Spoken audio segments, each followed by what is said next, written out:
The West. Religion or bust. Pride goes before destruction, haughty spirit before a fall. Proverbs 16:18.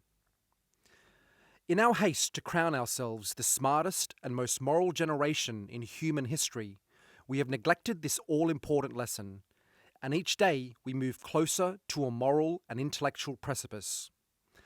Many fail to see this, most of all the powerful and influential elite who run our governments, control our institutions, and shape our culture. To them, their vision has led us not just to surpass previous generations, but to reach the pinnacle of moral clarity, truth, and wisdom.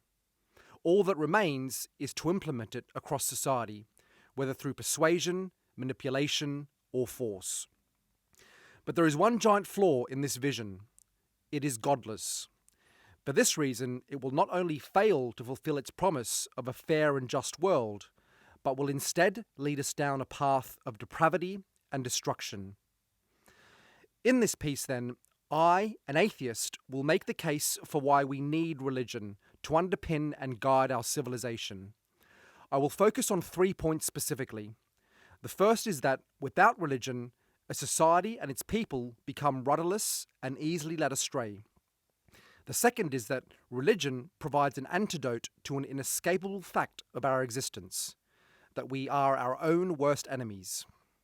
And the third is that religion can survive changes of political systems, parties, and leaders, so is more resilient and long-lasting than they could ever be. Lastly, I will explore what religion today, if any, is best suited to guide the next stage of Western civilization. Let's get into it. A godless society. Firstly, I want to distinguish between ideology and religion. In the first, man is the highest being, and in the second, man serves a higher being. Now, it's easy to get lost here in a battle of semantics or definitions. For example, one could say the first is a secular religion and the second a supernatural one, or that they're both man-made religions, or that religion is a form of ideology, etc.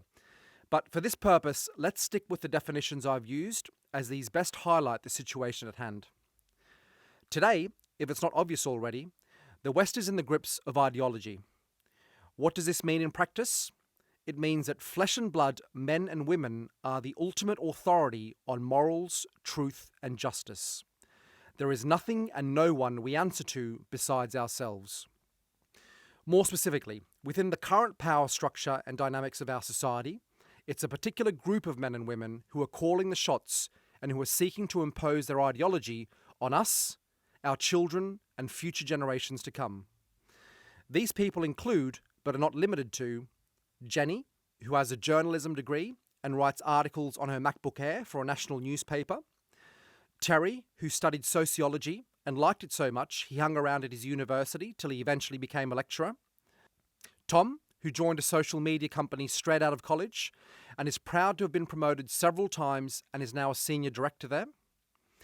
Susie, who got her teaching qualifications and is enjoying teaching her 6-year-old pupils at a local school. Chris, who used to love performing in amateur theatre and eventually landed a big role in a movie that made him a star. Alison, who after working as a lawyer, used her contacts and networking skills to secure a spot on a ballot and is now a member of Congress. Wayne, who became a billionaire by working 18 to 20 hours per day and being cutthroat in the investment world.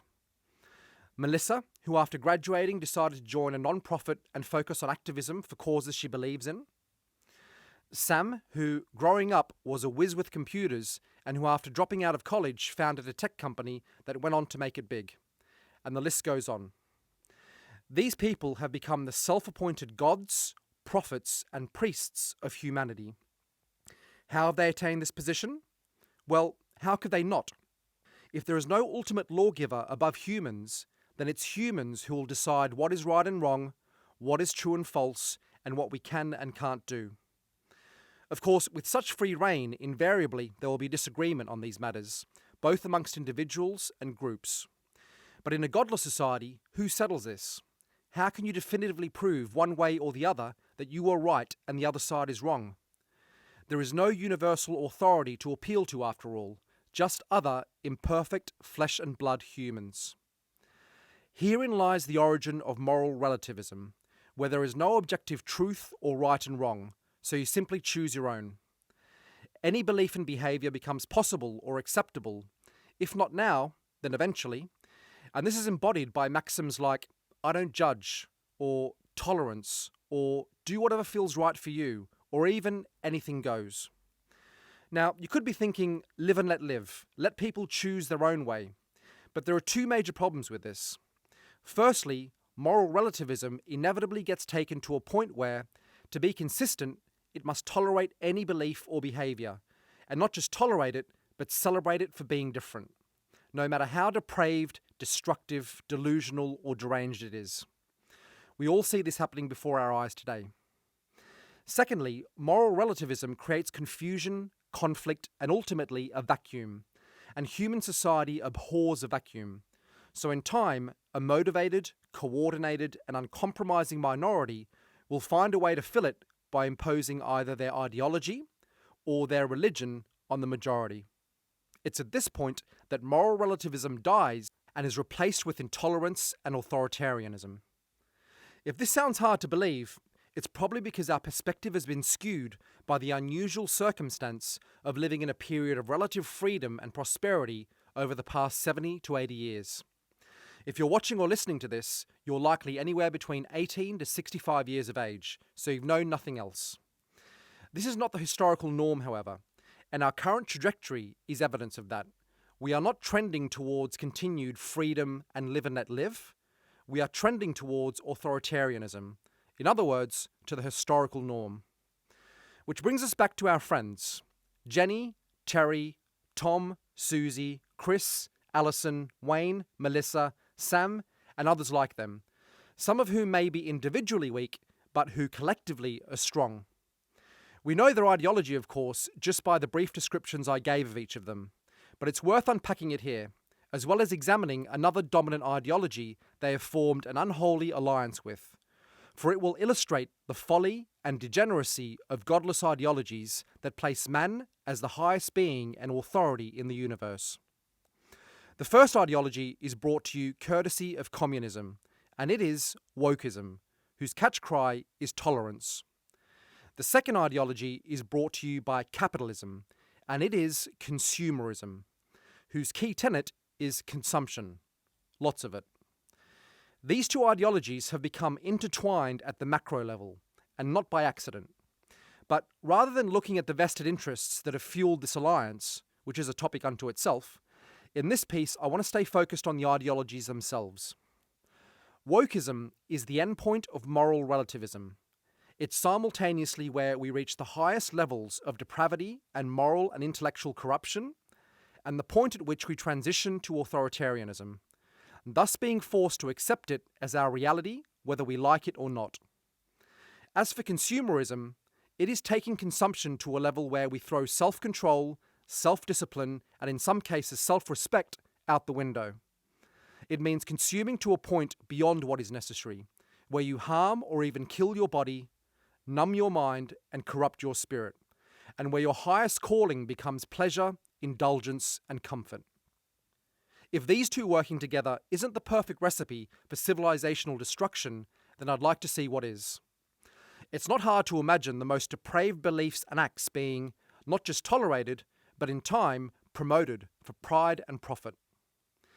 They also both sit firmly in opposition to the previous dominant cultural force in the West, Christianity. Wokeism in particular seems to relish deconstructing Christianity and taking the opposite stance to it on every issue. That wokeism has been successful in its mission, and that it is gaining ever more momentum and control, cannot be disputed. For though Christianity in its truest form is still alive in the hearts and minds of some Americans, for many it has been corrupted and watered down significantly by woke ideology and political correctness. And the majority of self-proclaimed Christians today are Chinos, Christian in name only. In Europe it is even worse. Believers are dwindling and church attendance is abysmal. And in both regions, of course, Christianity has little, if any, power or influence. Our governments aka the unelected bureaucrats and civil servants that make up the bulk of it, are godless. The universities, education system, media, entertainment industry, tech giants, corporations, legal system, NGOs, non-profits, the arts, Wall Street and big banks, intelligence agencies and more are all godless and woke. We are therefore living in a post-religious society led by an ideological minority, and we are being bullied into conforming by their decrees and their army of minions. As for our children, they are being indoctrinated through the education system, the media, and the culture to become tomorrow's woke leaders and ideological enforcers. The obvious truth is that without religion, we are unable to anchor ourselves to anything eternal or bigger than ourselves, so are easily led astray by the whims and moods of the moment. We are like a leaf blown around in the wind, susceptible to accepting the ideas of power-hungry, crazy, and corrupt flesh and blood humans, whose desire to control society and impose their ideology on it far exceeds the common man's desire, or courage, to oppose them. Let's now examine why human nature points to us needing religion. Our own worst enemy. First, I feel it's important to share with you my background as it relates to religion. I was raised a Christian and was a firm believer, attending church every week and praying every day. I also took the Bible literally for the most part, as it's intended to be taken, unless of course you think you know better than God. Lastly, I have read the Bible cover to cover 3 times. By my early 20s, however, I had become what you might call a militant agnostic or atheist. I use these 2 terms interchangeably. I just couldn't square what I saw in society and the world with the claims of my religion. I was a truth seeker, so naturally I went wherever the truth led me. Science, history, and modernity suggested the explanation for existence lay elsewhere. I'm in my 30s now, and looking back, I realise I was right in one sense about things, namely religion's friction with science, and wrong in that when I condemned Christianity, and religion as a whole, as man-made and unnecessary, I had missed the forest for the trees, as many supposedly enlightened anti-theists do. I have since come to believe that religion is not only necessary, but when done right, is one of the most genius developments in the history of humankind. Let me explain. Humans need other humans in order to survive. From when we come into the world, we are dependent on others for food, shelter, and protection. The saying, "it takes a village to raise a child," is true, and indeed, the survival of our species depends on it. Naturally, a village is made up of people who aren't related to each other by blood, but who nonetheless must get along to ensure we all survive, and if we're lucky, live happy and productive lives. This means the baker, carpenter, farmer, and blacksmith must cooperate and be bound by a common set of values and rules. In our complex modern society, it means the software engineer, police officer, accountant, and store associate must do likewise. The challenge, however, is our nature. We have a brain and emotions that encourage cooperation and the continuation of our species, but that also lead us to feel pride, fear, anger, hurt, envy, selfishness, prejudice, hatred, greed, lust, egoism, delusion, laziness, paranoia, despair, and madness. This, along with the setting we're in, which is an unpredictable world with scarce resources, competing groups, natural disasters, pests, disease, man-made calamities, accidents, and death, can lead us to violence, division, oppression, and war. And so we discover we have no greater enemy than ourselves. We are the great in the world and also the terrible. The question then becomes, how do we, within the limits of our own minds and bodies and the environment we are in, find a way to coexist? The answer? We need a glue that binds. It's not enough to just have an economic marriage of convenience with others, as consumerism encourages, or to tolerate anything and everything, excluding Christianity and traditional values, of course, as wokeism does. What we need is a strong sense of solidarity and shared beliefs and values.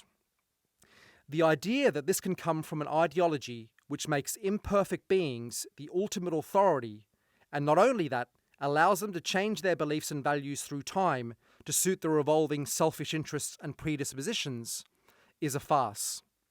We need something above us. Not a king or emperor, not a dictator or president, not a CEO or first citizen, but a god or religion.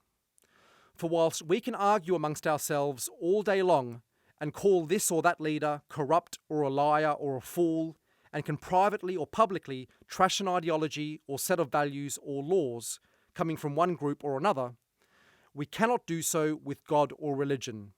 It is a truth and a wisdom above ours. Accepting this requires humility, of course, and in our current society, this is something we are in very short supply of, thinking as we do that we have all the answers and know best. Now, don't get me wrong, this is not to imply that we should stop being curious or engaging in science and developing technology, but rather that we should do so within the limits set by religion. These are there to protect us from ourselves. Remember, pride goes before destruction. Beyond that, it is also well established the benefits religion bestows upon a people and society. Here are a snapshot of some that are relevant to us today. Fertility. The belief that having children is a blessing and a duty. The more, the merrier. Contrast this with the woke and the consumerists. The former, which believe that more children will pollute the environment and lead us to climate catastrophe, and the latter, whom see children only as future consumers of pointless products, but who unwittingly encourage people to have less children as consumers don't want to compromise their comfort and lifestyle. It's no surprise then that many today have 1 or 0 kids. Another one is resilience.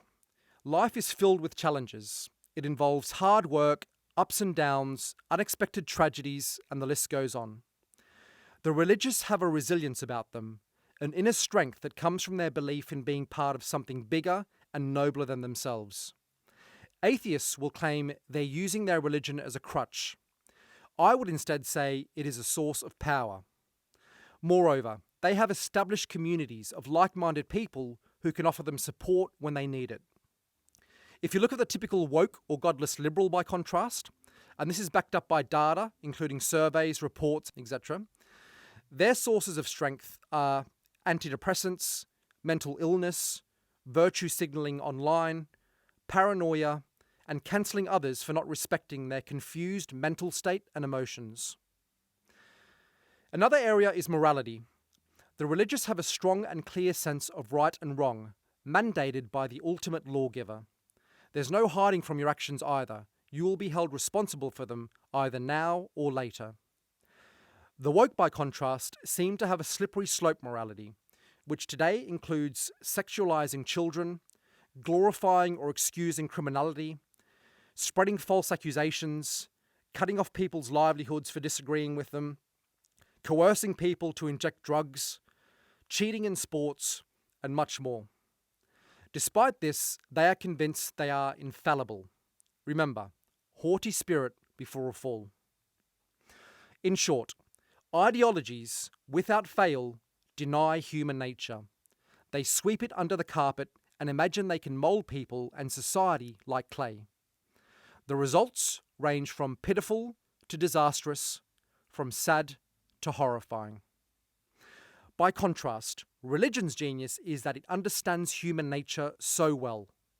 The cynical will say it is merely about controlling people, but in practice it is about social cohesion, order, morality, and justice. It is an extraordinary system that has helped our upright walking species to survive and propagate on this tiny rock in endless space. Let's now look at religion versus political systems and leaders. Religion versus politics. I don't want the message here to be that religion ushers in an earthly paradise. It doesn't. It just works better than the alternatives. We've already looked at moral relativism, wokeism, and consumerism, which put no brakes on the worst elements of human nature, but rather accelerate them. It's important to look at politics now too. Systems like democracy are a fertile territory for the aforementioned ideologies to blossom. Democracy is perhaps the political embodiment of relativism, in that it assumes there is no right or wrong vision for society, except for that which a majority of often ignorant, prejudiced, self-interested and misinformed citizens happen to think at the time. Whether or not what citizens vote for actually comes to pass is another matter. Countries like the US are so far down the rabbit hole of oligarchy that they are a democracy in name only. But that's not relevant here. What's relevant is that the principle of democracy, if you take it to its logical conclusion, is that the whims and individual interests of each person are what dictate what is true, best, and right. So we're basically compounding the problem of making man the highest being by extending it to the realm of how we govern society. But what are the alternatives to democracy today? Well, there's dictatorship. China is a good example of this. Here you have a single party ruling with an iron fist over the population. The Chinese Communist Party have zero tolerance toward the decadent ideologies of Western democracies and have successfully subdued or crushed them within China. But to achieve this, they have taken the de facto position of God. The obvious issue is they are not, but are instead flawed men and women whose laws and decrees come from their own hearts and minds, not some higher power. To maintain their position and authority then, and not be challenged as fallible or corrupt, they have had to wield the weapon of totalitarian ideology, which permeates every part of their society. So with democracy and dictatorship, we're kind of between a rock and a hard place. What about something in the middle then, like Russia under Putin?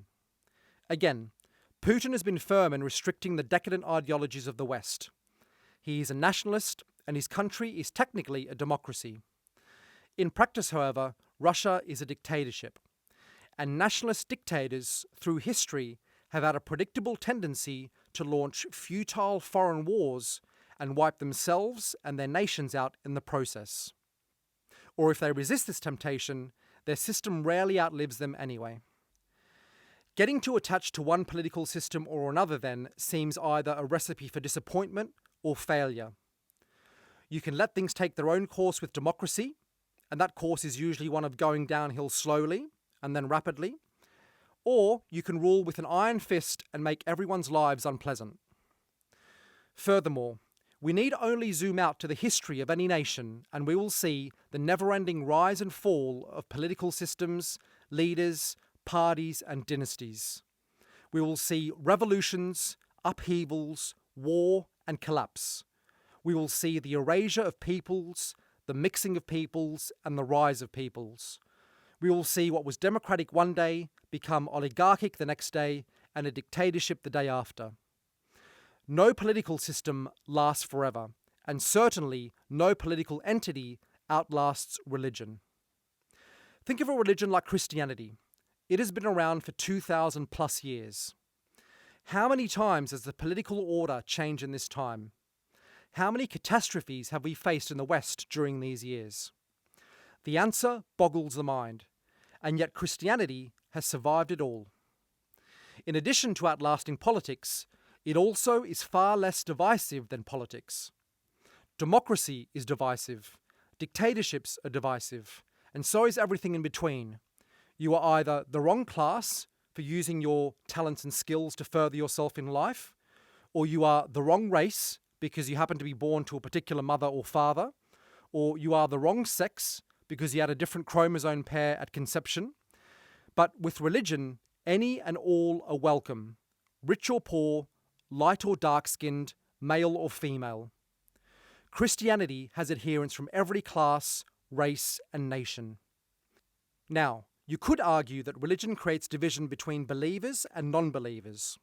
Well, sure it does, but you have a choice whether to join the religion or not. All are welcome, none are excluded for things they have no control over. Moreover, if we're honest, how would a true Christian achieve unity with a true woke person? The two are completely incompatible. You have to draw the line between right and wrong somewhere, and some will be on one side of the line and others on the other side. That is life.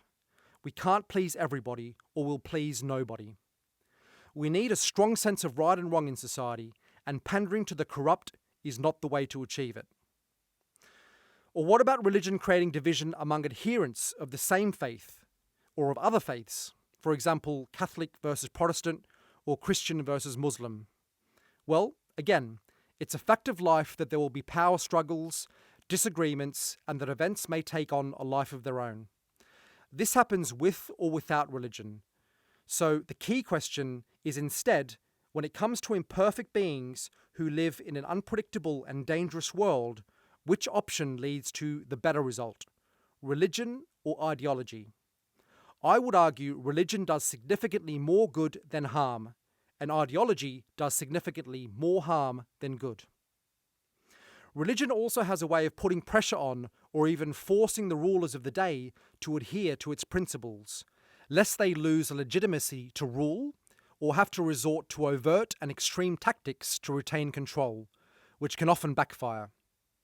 The hierarchy in our society should thus be religion first, politics second.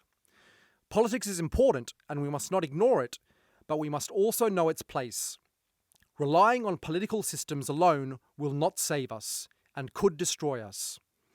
Religion provides us with moral, cultural, and spiritual continuity whilst our political systems crumble, are upended, and are remade over and over again.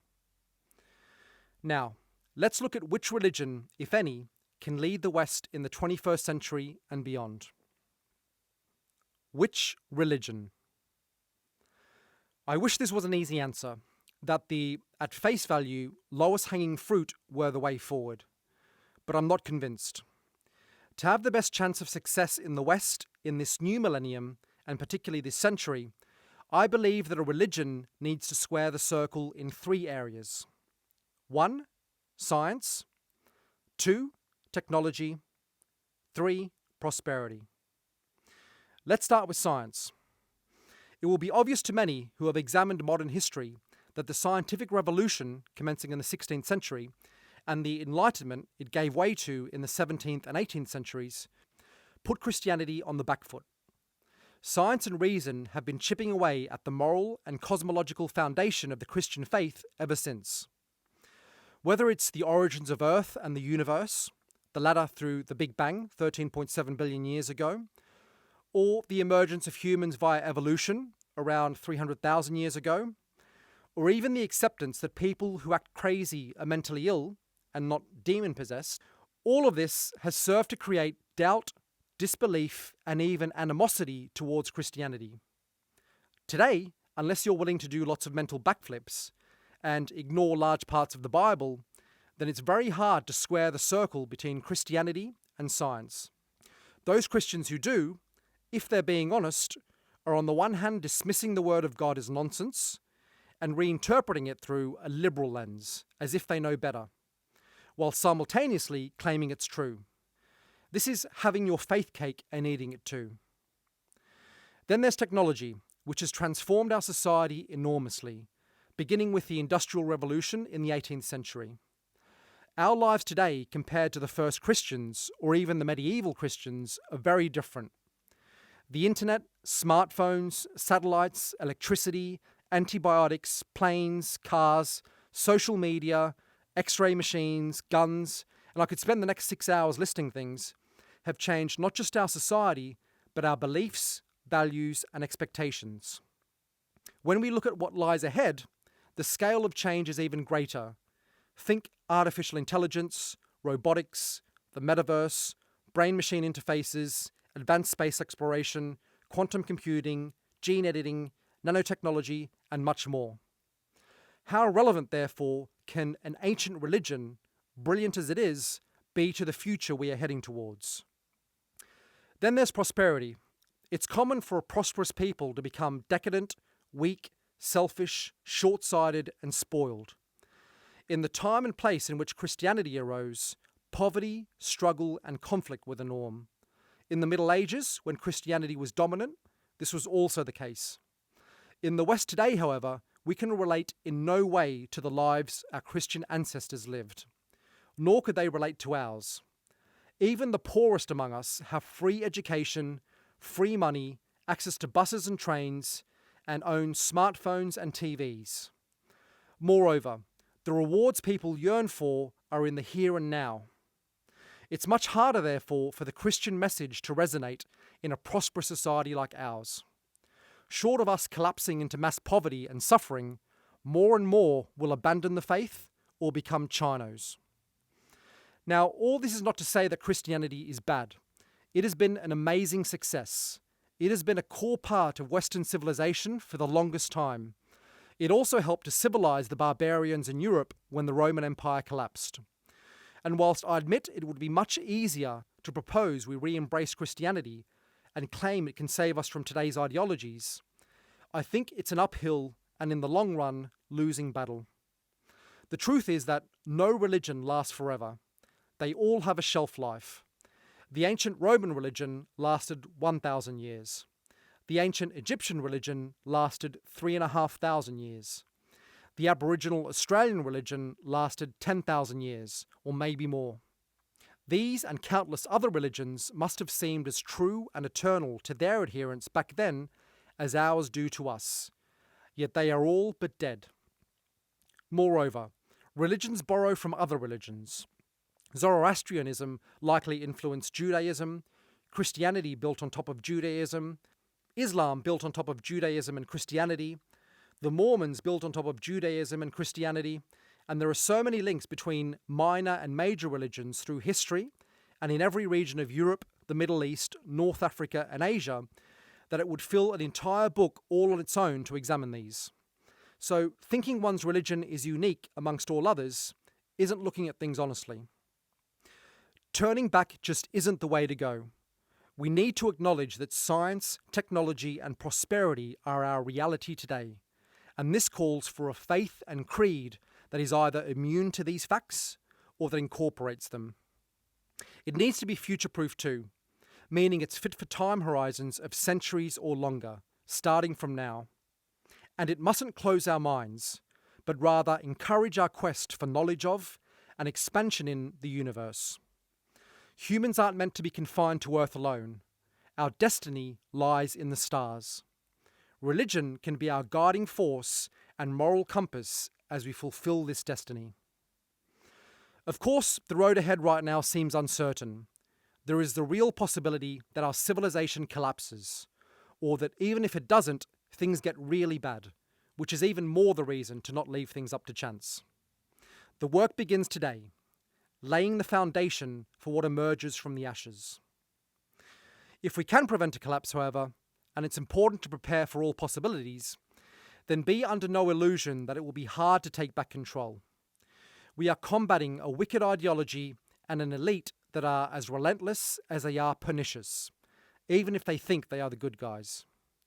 They, along with their army of brainwashed minions, are chipping away at the pillars that hold up our society. This is the march to authoritarianism, which ultimately leads to dictatorship in all but name. The only thing compelling enough to stop this and renew our civilization is religion. It is the ultimate force, for it is imposed from within, encompassing mind, heart, and spirit. But even the best of religions, after a while, lose their power and relevance, particularly when the society in which they exist undergoes monumental change. We therefore need to say the unthinkable out loud, to temporarily break the fourth wall and acknowledge we need a new religion. If we fail in this, then we will be left to impose things from without, and that means adopting the same tactics as our enemies: authoritarianism and dictatorship. It will become a race to who gets there first. Some final words. A famous philosopher once said, "If God did not exist, it would be necessary to invent him." We are seeing the truth of these words today. When humans have no higher authority than themselves, they set themselves on a path to self-destruction. We are simply not fit to be our own gods. It takes humility and wisdom to accept this. Our ancestors understood this too. The pioneers of faith were men of genius and foresight, with a deep insight on human nature. Let us not fool ourselves that we know better. Let us build on this most incredible tradition of our species. Let us fulfill our potential in this extraordinary universe. Let us serve a higher power, real or not.